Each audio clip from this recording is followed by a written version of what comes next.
Hello बच्चों, आज हम सीखेंगे विशेषण और उसके प्रकार, प्रविशेषण किसे कहते हैं तथा विशेषणों की रचना किस तरह की जाती है।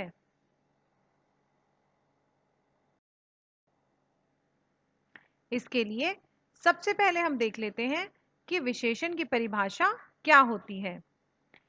वे शब्द जो किसी संज्ञा या सर्वनाम शब्द की विशेषता बताते हैं उन्हें विशेषण कहते हैं। हमने इससे पहले की वीडियोस में संज्ञा और सर्वनाम के बारे में सीखा है।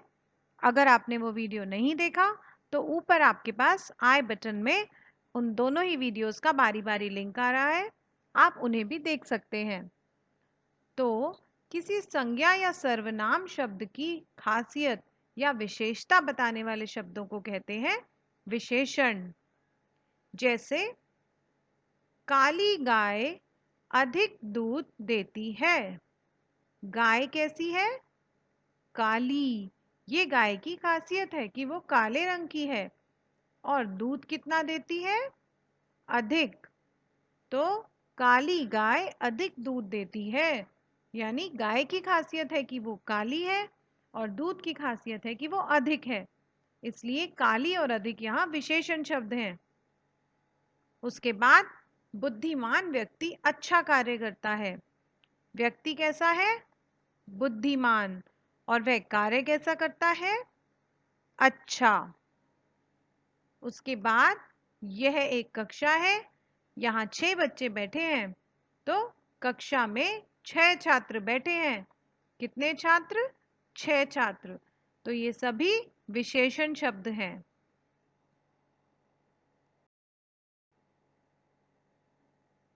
अब हम जान लेते हैं विशेषण तथा विशेष्य का फर्क। अभी हमने सीखा कि जो शब्द किसी संज्ञा या सर्वनाम शब्द की विशेषता बताते हैं उन्हें विशेषण कहते हैं, पर जिन शब्दों की विशेषता बताई जा रही है उन्हें विशेष्य कहते हैं। यानी जो शब्द विशेषता बताए वो विशेषण और जिसकी विशेषता बताए वो विशेष्य। जैसे कि लाल कमीज, यहाँ खास बात है लाल, तो लाल हो गया विशेषण। और किसकी खास बात है? कमीज की, तो कमीज हो गया विशेष्य। उसके बाद बूढ़ा आदमी, आदमी कैसा है? बूढ़ा, तो बूढ़ा तो हो गया विशेषण और आदमी हो गया विशेष्य। उसके बाद मासूम लड़की, मासूम खास बात है वो विशेषण है और किसकी खास बात है? वो लड़की की, इसलिए लड़की हो गया विशेष्य। उसके बाद 10 रुपए, रुपए कितने हैं? 10, वो हो गया विशेषण और खास बात किसकी बताई जा रही है? रुपयों की, इसलिए रुपए हो गए विशेष्य।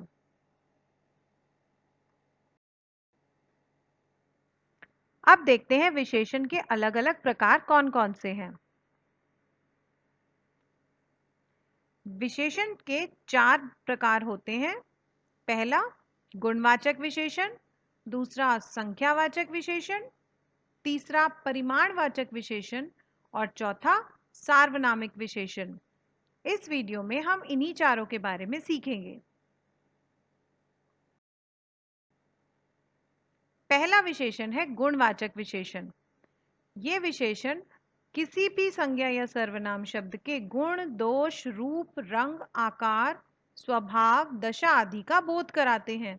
यानी कि उसका रंग कैसा है, या वो बड़ा है, छोटा है, बीमार है, रंग बिरंगा है, नमकीन है, मीठा है, उसका स्वभाव कैसा है, उसकी शेप कैसी है, उसकी हालत कैसी है, इन चीज़ों के बारे में जो भी शब्द हमें बताएंगे वो होंगे गुणवाचक विशेषण।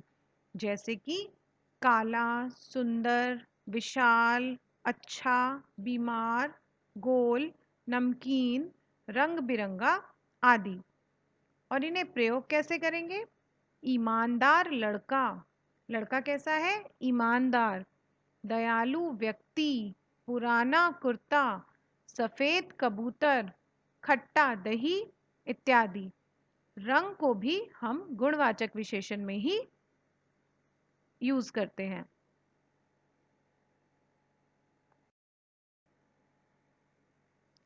अब हम गुणवाचक विशेषण के कुछ उदाहरण देख लेते हैं। पहला है कच्चे अमरूद मत तोड़ो। वो वाले अमरूद तोड़ो जो पक गए हैं। तो अमरूद कैसे मत तोड़ो? कच्चे। मेरे घर के सामने पीपल का विशाल वृक्ष है। कैसा वृक्ष है? विशाल, बड़ा, बहुत बड़ा। मेरा बस्ता बहुत भारी है। ये वाला बस्ता मेरा बहुत भारी है। तो बहुत भारी बस्ता कैसा है? बहुत भारी। उसने हरी कमीज पहनी है। कौन से रंग की कमीज? हरी। तो यहाँ कच्चे, बहुत भारी, विशाल, हरी, ये सब गुणवाचक विशेषण हैं। अब आते हैं संख्यावाचक विशेषण पर। संख्यावाचक विशेषण जैसा कि उसके नाम से ही पता चल रहा है, संख्या के बारे में है, यानी गिनती के बारे में। जब भी हम किसी गिनती की बात करेंगे या फिर उसके क्रम की बात करेंगे कि वो पहला है, दूसरा है, या फिर किसी भी गणना की बात होगी, तब हम संख्या के बारे में बात करेंगे। ये तो आसान है, जब भी गिनती की बात हो तो संख्यावाचक विशेषण। ये भी दो तरह का होता है। अगर संख्या हमें पक्का पता है कितनी है, तो हम निश्चित तौर पे कह सकते हैं कि हाँ, ये 100 रुपए हैं, 2 नींबू हैं, 10 गुना वेतन दिया जा रहा है, या पहला लड़का अच्छा है। पर अगर हमें पक्का नहीं पता, तो हम क्या करेंगे? हम उनका बता तो सकते नहीं है कि कौन सी संख्या है। तब हम अनिश्चित होंगे।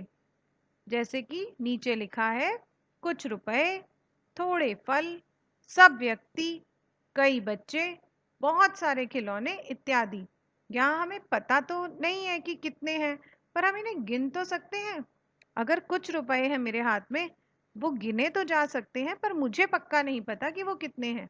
तो जब हम पक्के तौर पे बिल्कुल निश्चित होते हैं कि कितनी संख्या है, तब होता है निश्चित संख्यावाचक विशेषण। और अगर हमें पता नहीं है कि कितनी है, हमने अंदाजे से बोला कि कुछ हैं, थोड़े हैं, कई हैं, तब होता है अनिश्चित संख्यावाचक। पर अनिश्चित संख्यावाचक में उन्हें ही गिना जाएगा जिन चीजों को हम गिन सकते हैं।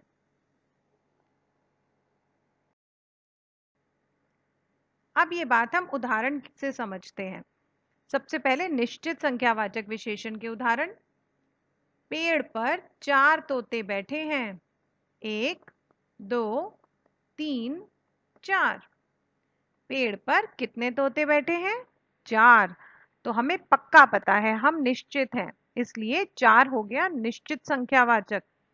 उसके बाद मुझे 1 दर्जन पेंसिलें चाहिए। पक्का पता है कि 1 दर्जन ही चाहिए, तो 1 दर्जन हो गया निश्चित संख्यावाचक।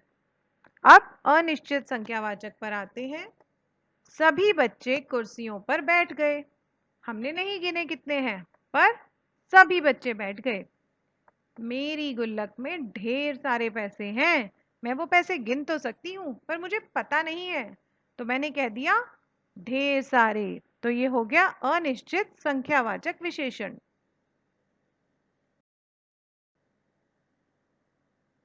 अब हम आते हैं परिमाणवाचक विशेषण पर। जो शब्द सर्वनाम या संज्ञा शब्दों की मात्रा या माप तोल की बात करते हैं, जैसे संख्यावाचक में हमने गिनती की बात की, यहाँ हम माप तोल की बात करेंगे। तो जब माप तोल की बात होगी तो हम कहेंगे परिमाणवाचक विशेषण। ये भी दोनों तरह के होते हैं, निश्चित और अनिश्चित। अगर हमें किसी चीज का माप तोल पक्का पता है, जैसे कि 2 किलो, 4 लीटर, 5 मीटर इत्यादि, तब तो हम कहेंगे कि ये परिमाणवाचक हैं। लेकिन अगर हमें पक्का नहीं पता, तो हम कहेंगे अनिश्चित परिमाणवाचक है, जैसे कि थोड़ा सा, कुछ, बहुत, सारा, इस तरह के शब्दों का प्रयोग करेंगे। ध्यान रहे कि 2 किलो से कंफ्यूज नहीं होना है। यहाँ 2 लिखा है तो ये संख्यावाचक नहीं है।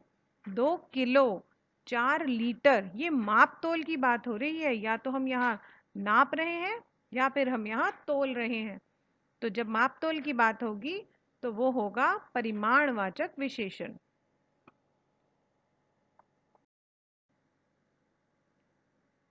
अब यही बात हम उदाहरण द्वारा समझते हैं। सबसे पहले निश्चित परिमाणवाचक के उदाहरण। इस थैले में 10 किलो आटा है। कितना? 10 किलो, पक्का 10 किलो है।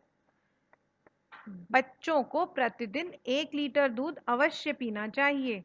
कितना दूध? 1 लीटर दूध। अब आते हैं अनिश्चित परिमाणवाचक।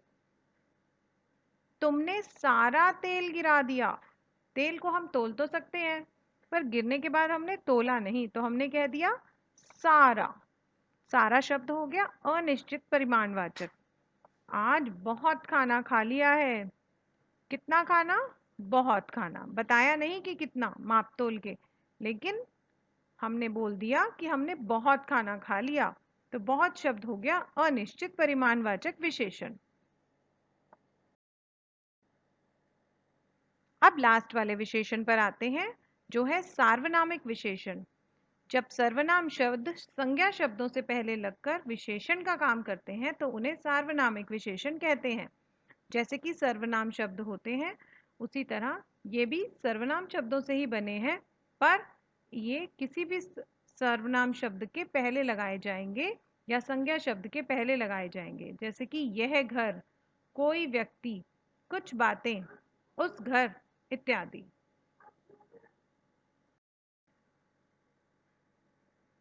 अब हम उदाहरण देखते हैं सर्वनामिक विशेषण के। यह फ्रॉक बहुत सुंदर है। यह। उस घर में मेरे चाचा जी रहते हैं। उस घर में।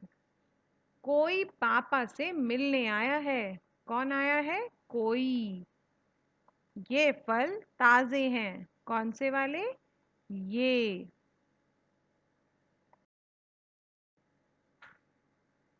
तो अब आपने विशेषण के चारों प्रकार समझ लिए। अब देखते हैं कि प्रविशेषण किसे कहते हैं। जो शब्द किसी विशेषण शब्द की विशेषता बताते हैं उन्हें प्रविशेषण कहते हैं। अब ये क्या बात हुई? विशेषण तो खुद ही संज्ञा या सर्वनाम की विशेषता बताते हैं, पर विशेषण की विशेषता? अब हम इसे उदाहरण से समझते हैं। यह कुर्ता बहुत लंबा है। अब यहाँ कुर्ता कैसा है? लंबा। तो लंबा हो गया विशेषण, पर लंबा भी कितना? बहुत। तो लंबा की खासियत बताई है बहुत शब्द ने, तो बहुत हो गया प्रविशेषण। इसी तरह वह अत्यंत वृद्ध कुत्ता है। वृद्ध यानी बूढ़ा। कुत्ता बूढ़ा है, वृद्ध है, यानी वो हो गया विशेषण। और वृद्ध भी कितना? अत्यंत वृद्ध। तो अत्यंत हो गया प्रविशेषण। इस तरह विशेषण शब्द बताता है संज्ञा या सर्वनाम की विशेषता, और प्रविशेषण बताता है विशेषण की विशेषता। अब देखते हैं कि विशेषणों की रचना कैसे की जाती है। कुछ शब्द तो पहले से ही विशेषण होते हैं, पर कुछ शब्दों को बना दिया जाता है विशेषण। जो शब्द पहले से ही विशेषण होते हैं, जैसे कि काला, सुंदर, वो तो हम साधारण तौर पे प्रयोग करते रहते हैं। पर जिन शब्दों को हमने संज्ञा या सर्वनाम या क्रिया के द्वारा विशेषण बनाया है, उन्हें हमें कभी-कभी याद करना पड़ता है, जैसे कि हम आगे देखेंगे। यहाँ देखिए, यहाँ आपको बहुत सारे उदाहरण दिए गए हैं जो कि संज्ञा, सर्वनाम, क्रिया आदि से बनाए गए हैं। आप इन्हें देखकर इनके नाम याद कर सकते हैं और समझ भी सकते हैं। कुछ तो आपको आसानी से समझ आ जाएंगे, जैसे भारत शब्द से बना भारती, भारतीय। जापान से बना जापानी। मामा से बना ममेरा। इस तरह आसान शब्द भी हैं, पर कुछ आपको याद करने पड़ेंगे। इस चार्ट में आपको ज्यादातर सभी शब्द मिल जाएंगे।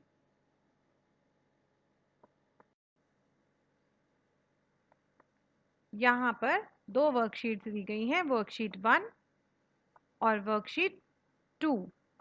ये दोनों ही वर्कशीट्स काफ़ी आसान हैं। इस वीडियो में जो जो बताया गया है उसी पर डिपेंड करती हैं, और आप इन्हें आसानी से कर सकते हैं। अगर कोई प्रॉब्लम आए तो आप पूछ भी सकते हैं।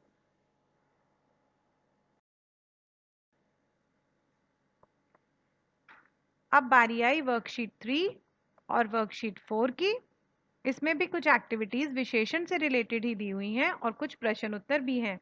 आपको इन्हें इस वीडियो में जो जो समझा है उसी पर आधारित रखकर सॉल्व करना है। जो भी प्रॉब्लम आए आप पूछ लेना। तो बच्चों, सदा मुस्कुराते रहिए और खूब मन लगा के पढ़िए। आई होप आपको ये वीडियो अच्छे से समझ आया होगा और आप इसे बहुत ध्यान से देखेंगे और अपना सारा काम पूरा रखेंगे। Bye bye.